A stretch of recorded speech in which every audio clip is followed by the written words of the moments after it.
Hello, my lovely, amazing subscribers. I hope I'm not meeting you at a bad time. I want to tell you a story. This is a true life story. This happened a long time ago in African Nigeria. Sit back, relax, and enjoy. Once upon a time. In the heart of Yorubaland, nestled among rolling hills and lush forests, lay the village of Ilipa.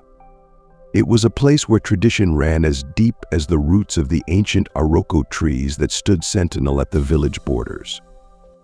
Among the mud brick houses and narrow paths lived a young man named Akin, whose insatiable curiosity was about to lead him down a path that would change his life forever. Akin, a lean young man of 28, with bright eyes that seemed to sparkle with an endless stream of questions, was the only child of Oba and Mama Akin. Oba, a respected elder in the village, was known for his wisdom and calm demeanor.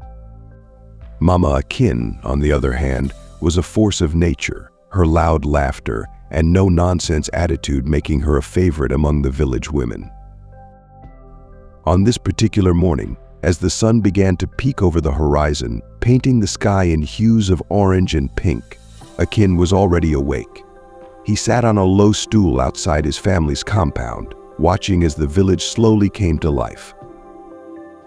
Akin, where are you, my son? Mama Akin's voice boomed from inside the house. I'm here, Mama Akin called back, not moving from his perch. Mama Akin emerged from the house, her colorful wrapper tied tightly around her ample waist. She placed her hands on her hips and fixed Akin with a stern look. And what are you doing out here so early? Don't tell me you're planning another one of your foolish adventures. Akin sighed. He knew his mother meant well, but her constant worrying sometimes felt suffocating. I'm just watching the sunrise, Mama. Is that also forbidden now? Mama Akin's expression softened slightly. She walked over to her son and placed a hand on his shoulder. Akin, my child, you know I only want what's best for you. Your curiosity, it's not always a good thing. Sometimes it's better to leave things as they are. Before Akin could respond, Oba emerged from the house, his walking stick tapping gently against the packed earth. What's all this commotion about? He asked, his voice calm and measured. It's your son, Mama Akin said, throwing her hands up in exasperation. Always with his head in the clouds, always wanting to know more than he should. Oba chuckled softly. Come now, my dear. Is it not a good thing for a young man to seek knowledge? Not when that knowledge might bring him harm, Mama Akin retorted, but her voice had lost some of its edge. Akin stood up, towering over both his parents. I'm not a child anymore, he said, trying to keep the frustration out of his voice. I can take care of myself. Oba nodded slowly. Indeed, you are a man now, Akin. But remember, even men can make foolish choices when driven by curiosity alone. As if on cue, a voice called out from the path leading to their compound. Akin, are you ready? Akin's face lit up as he recognized the voice of his best friend, Ojo. Coming, he shouted back, then turned to his parents. I'm going to the market with Ojo. We'll be back before sundown. Mama Akin opened her mouth as if to protest, but Oba placed a gentle hand on her arm. Let him go, my dear. He must find his own path. With a grateful nod to his father, Akin hurried down the path to meet Ojo. His friend was waiting for him, a mischievous grin on his face. So did you manage to escape the watchful eyes of Mama Akin? Ojo asked, falling into step beside Akin. Akin laughed. Barely. Sometimes I think she'd keep me locked up in the compound if she could. As they walked towards the bustling market, Ojo lowered his voice. Listen, Akin, I've heard some interesting news. There's a new spiritualist in the next village. They say he has knowledge of things beyond our world. Akin's eyes widened with interest. Really? What kind of knowledge?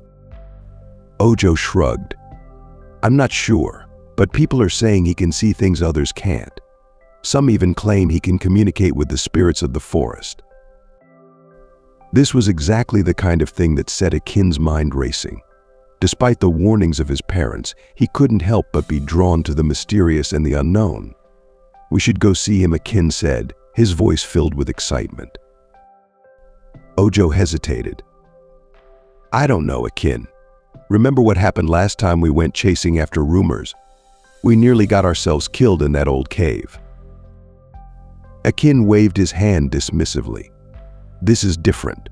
We're just going to talk to a man, not explore a dangerous cave. What harm could come from that?" Little did Akin know that his words would come back to haunt him in the days to come. As they reached the market, the air was filled with the sounds of haggling and the rich aromas of spices and roasting meat. Akin and Ojo wove their way through the crowded stalls, occasionally stopping to examine a particularly interesting item or to greet a familiar face. While Ojo was busy bargaining for some yams, Akin's attention was caught by an old woman sitting in the shadow of a large tree at the edge of the market. She was unlike any of the other vendors, with no goods spread out before her. Instead, she sat cross-legged on a woven mat, her eyes closed as if in deep meditation. Curiosity piqued, Akin approached her. "Good morning, Mother," he said respectfully. The old woman's eyes snapped open, fixing Akin with a penetrating gaze. "Ah, the one with curious eyes," she said, her voice surprisingly strong for someone who looked so frail. "I've been waiting for you." Akin blinked in surprise. "Waiting for me? But how could you know I was coming?" The old woman smiled mysteriously. "I know many things, young Akin. Things that are, things that were, and some things that have not yet come to pass." A shiver ran down Akin's spine. He had never seen this woman before, yet she knew his name. "Who are you?" he asked, his voice barely above a whisper. "I am Aya Agba, the keeper of ancient wisdom," she replied. "And you, Akin, are standing at a crossroads. The path you choose will determine not only your fate, but the fate of many others." Akin's mind was reeling. This was exactly the kind of encounter he had always dreamed of, but now that it was happening, he felt a mix of excitement and fear. "What do you mean? What crossroads?" Iya Agba reached into a small pouch at her side and pulled out a handful of cowrie shells. With a practiced motion, she cast them onto the mat before her. Her eyes scanned the pattern they formed, and her expression grew grave. "The spirits are restless," she murmured. "They speak of a great curiosity that threatens to unleash forces beyond mortal understanding." She looked up at Akin, her eyes seeming to peer into his very soul. "You seek knowledge, young one. But not all knowledge is meant for mortal minds. Some secrets are kept hidden for a reason." Akin felt a chill despite the warm day. "Are you saying I should stop seeking answers? That I should just accept things as they are?" Iya Agba shook her head slowly. "No, child. Curiosity is not a sin, but it must be tempered with wisdom and respect for the natural order. The spiritualist you seek in the next village, he is not what he seems. Be wary, Akin. The price of the knowledge he offers may be higher than you are willing to pay." Before Akin could ask any more questions, Ojo's voice cut through his thoughts. "Akin, where are you? It's time to head back." Akin turned to call out to his friend, and when he looked back, Aya Agba was gone. The mat where she had been sitting was empty, with no sign that anyone had been there just moments before. As Akin walked back to Ojo, his mind was buzzing with questions. How did Aya Agba know about the spiritualist? And what did she mean about unleashing forces beyond mortal understanding? "There you are," Ojo said as Akin approached. "I've been looking all over for you. Are you ready to head back?" Akin nodded absently, his thoughts still with the mysterious old woman. As they began the walk back to their village, Ojo noticed his friend's distracted state. "Is everything all right?" Ojo asked, concern evident in his voice. Akin hesitated for a moment, then decided to confide in his friend. He told Ojo about his encounter with Aya Agba, watching as his friend's expression changed from curiosity to concern. When Akin finished his story, Ojo was silent for a long moment. Finally, he spoke, his voice uncharacteristically serious. "Akin, I think we should forget about visiting that spiritualist. This whole thing is starting to feel dangerous." But Akin shook his head. "Don't you see, Ojo? This is exactly why we need to go. There's something big happening, something important. We can't just ignore it." Ojo sighed, knowing that once Akin got an idea in his head, it was nearly impossible to dissuade him. "I have a bad feeling about this, Akin. Promise me you'll be careful." Akin nodded, but his mind was already racing ahead, imagining what secrets the spiritualist might reveal. As they walked back into their village, the sun was beginning to set, painting the sky in brilliant shades of red and gold. But Akin barely noticed the beauty around him, his thoughts focused on the adventure that lay ahead. Little did he know that his curiosity was about to set in motion a chain of events that would change not only his life but the lives of everyone in Ilepa. The seeds of a great and terrible knowledge had been planted, and soon they would begin to grow, reaching out with tendrils that would touch the very fabric of reality itself. As Akin bid goodbye to Ojo and walked towards his family's compound, he could almost feel the weight of destiny settling on his shoulders. Whatever lay ahead, he knew that nothing would ever be the same again. The next few days passed in a blur for Akin. He went about his daily chores, helping his father in the fields and assisting his mother with household tasks, but his mind was elsewhere. The words of Aya Agba echoed in his thoughts, mixing with his burning curiosity about the mysterious spiritualist in the neighboring village. One evening, as the family sat around the compound eating their dinner of pounded yam and egusi soup, Akin decided to broach the subject with his parents. "Baba, Mama," he began, his voice cautious. "I've heard stories about a spiritualist in the next village. They say he has great knowledge." Oba paused, his hand halfway to his mouth. He set down his morsel of food and fixed Akin with a penetrating gaze. "And where did you hear these stories, my son?" Akin shifted uncomfortably under his father's scrutiny. "People were talking about it in the market," he said, not mentioning Ojo or Aya Agba. Mama Akin's eyes narrowed. "Akin, my child, why are you interested in such things? We have our own Dibia here in Ilepa. If you need spiritual guidance, why not speak with him?" "It's not the same," Mama Akin protested. "This spiritualist, they say he knows things about the world beyond our village, beyond even Yorubaland."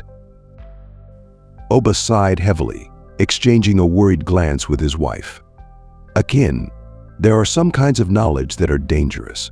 Not everything that can be known should be known." But Baba Akin persisted. "How can knowledge itself be dangerous? Isn't it better to understand the world around us?"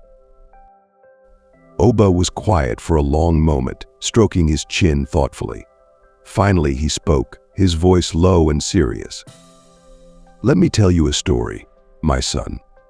When I was a young man, not much older than you are now, I too was filled with curiosity about the mysteries of the world.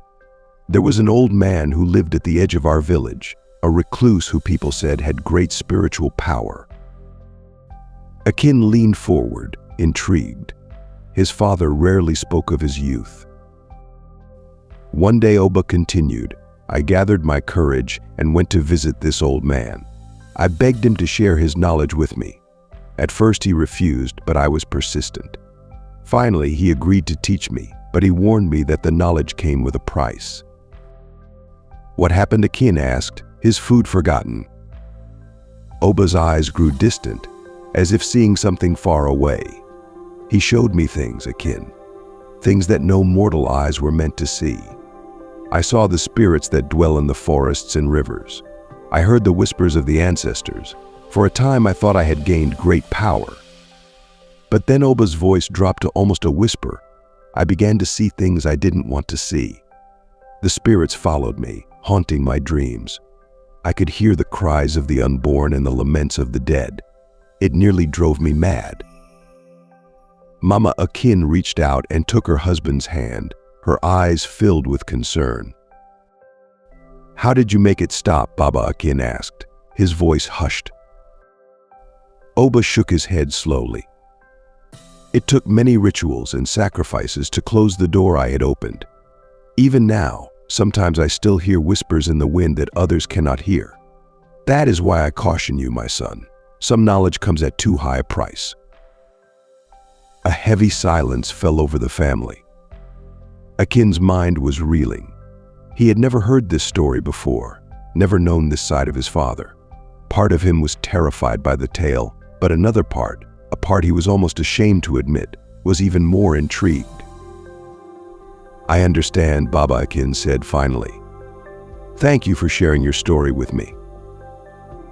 Oba nodded, seemingly relieved that his son appeared to have taken the warning to heart. The family resumed their meal, but the atmosphere remained subdued. Later that night, as Akin lay on his sleeping mat, he found himself unable to sleep. His father's story played over and over in his mind, but instead of deterring him, it only fueled his curiosity further. What were these spirits his father had seen? What whispers had he heard?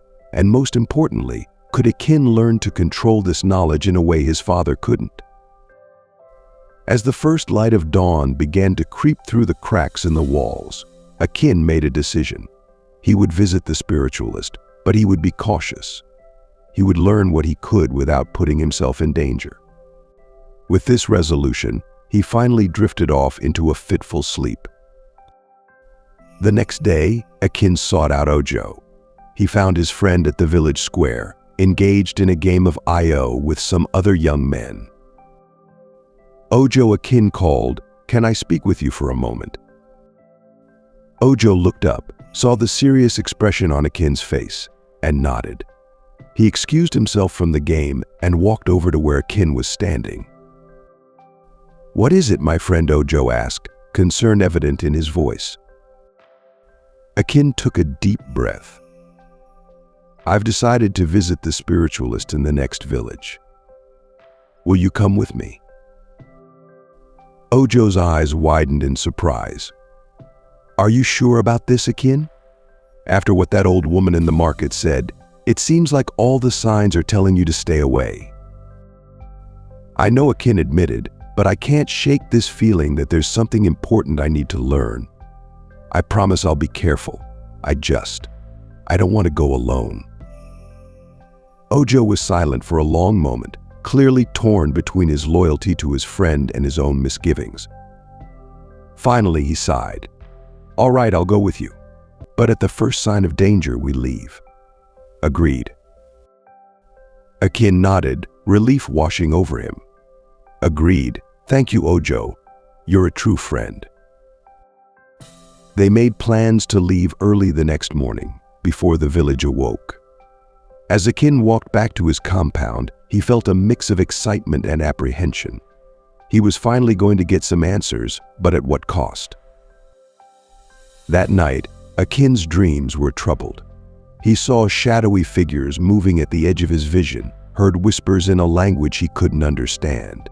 He awoke with a start just before dawn, his heart pounding. For a moment, he considered calling off the trip, but then his curiosity reasserted itself, pushing aside his fears. Quietly, so as not to wake his parents, Akin dressed and slipped out of the compound. Ojo was waiting for him at the edge of the village, a small bag of provisions slung over his shoulder. "Are you ready?" Ojo asked, his voice hushed. Akin nodded, not trusting himself to speak. Together, they set off down the path that led to the neighboring village, the first rays of the sun just beginning to peek over the horizon. As they walked, the forest around them seemed to come alive. Birds called to each other in the trees, and small animals scurried through the underbrush. But to Akin, it all seemed somehow ominous, as if the forest itself was trying to warn him away. After several hours of walking, they crested a hill and saw the neighboring village spread out before them.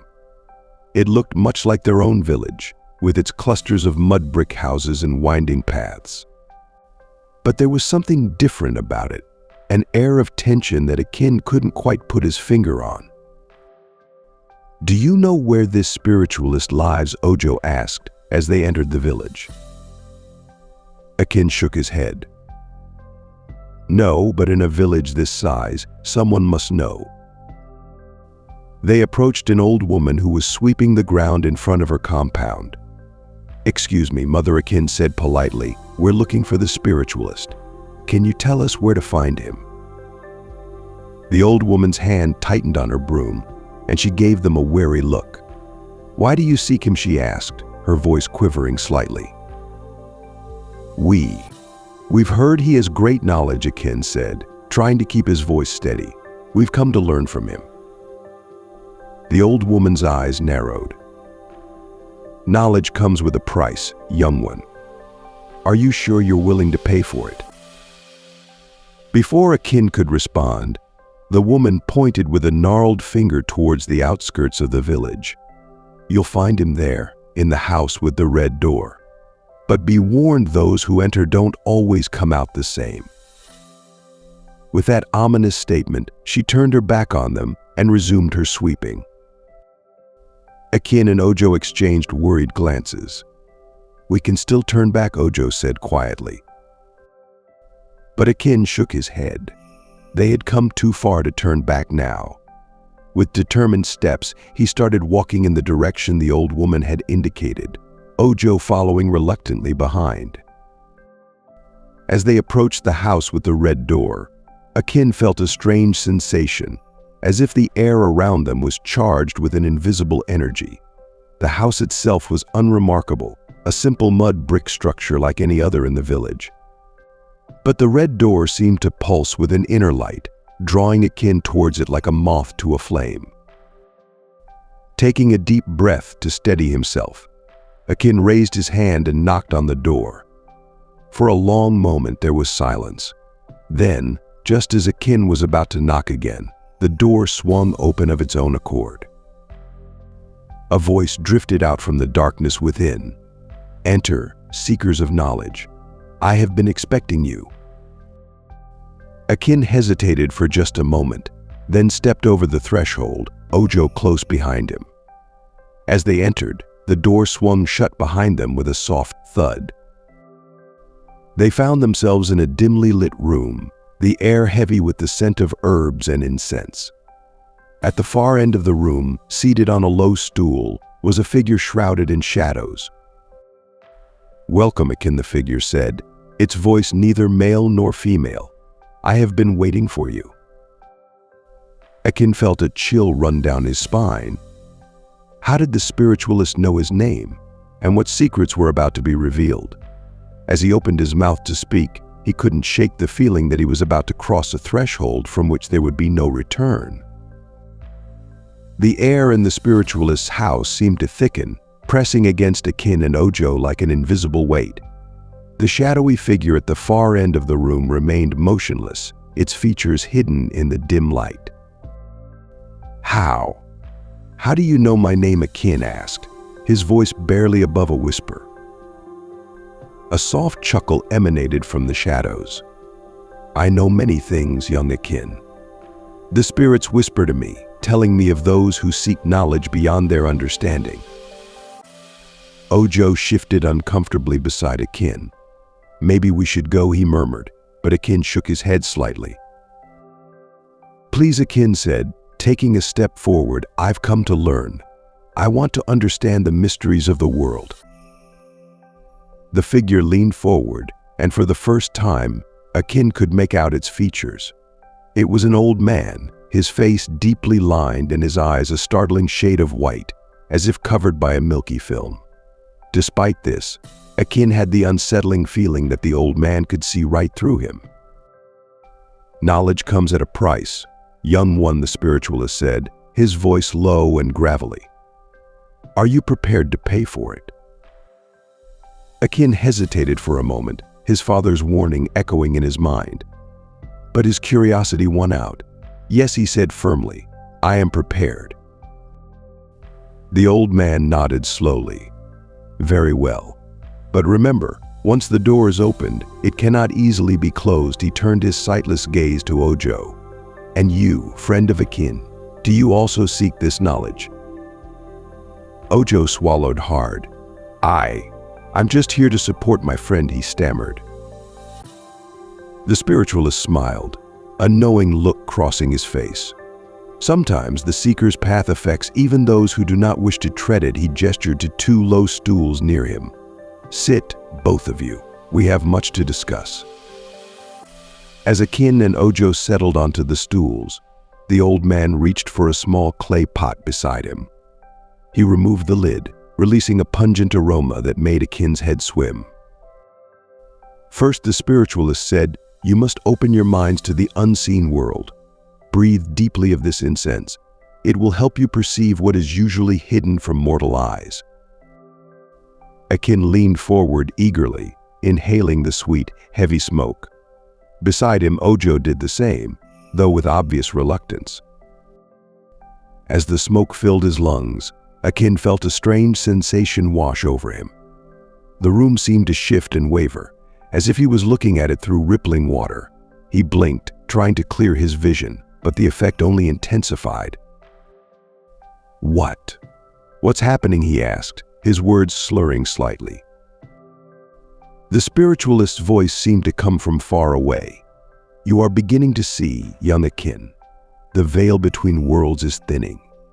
Look around you. What do you see? Akin turned his head slowly, his movements feeling sluggish and dreamlike. The shadows in the corners of the room seemed to move and writhe, taking on vaguely humanoid shapes. He could hear whispers, too faint to make out words, but growing louder with each passing moment. I see. Shadows, Akin murmured. And I hear voices. Beside him, Ojo let out a soft whimper. Akin, I don't like this. We should go. But Akin barely heard his friend. His attention was fixed on the shifting shadows, which were becoming more defined by the second. He could now make out faces in the darkness, ancient, wizened faces with eyes that glowed with an otherworldly light. Who are they? Akin asked, his voice filled with awe and a touch of fear. The spiritualist's voice cut through the whispers. They are the ancestors, the spirits of those who have gone before. They have much to teach, if you are willing to listen. One of the shadowy figures detached itself from the others, drifting towards Akin. As it approached, he could make out the features of an old woman, her face lined with wisdom and sorrow. Akin, the spirit whispered, its voice like the rustling of dry leaves, you seek knowledge, but be warned. Some truths are not meant for mortal minds. The path you walk is fraught with danger. Akin leaned forward, entranced. Please, he said, tell me more. I'm not afraid. The spirit's eyes seemed to bore into him. Very well. Know this: the balance between the world of the living and the world of the dead is delicate. Your curiosity threatens to upset this balance. If you continue on this path, you may unleash forces beyond your control. As the spirit spoke, more shadowy figures emerged from the darkness, their whispers growing louder and more insistent. Akin felt as if he was drowning in a sea of voices, each one trying to impart some crucial piece of information. Dimly, he was aware of Ojo shaking his arm, trying to get his attention. But Akin couldn't look away from the spirits. He was vaguely aware that his nose had started to bleed, a thin trickle of red running down his chin. Akin, Ojo's voice finally broke through the cacophony. Akin, we need to leave. Now. With what felt like a monumental effort, Akin tore his gaze away from the spirits. He turned to look at his friend and was shocked to see fear etched across Ojo's face. What's wrong? Akin asked, his words still slurring slightly. Your eyes, Ojo whispered. They've turned white.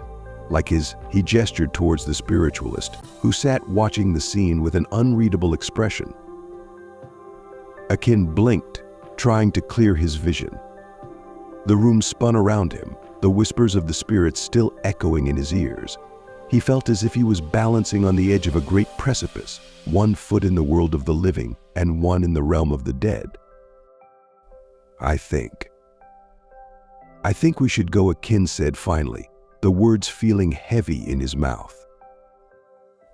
The spiritualist nodded slowly. "Perhaps that is wise. But remember, young Akin, the door has been opened.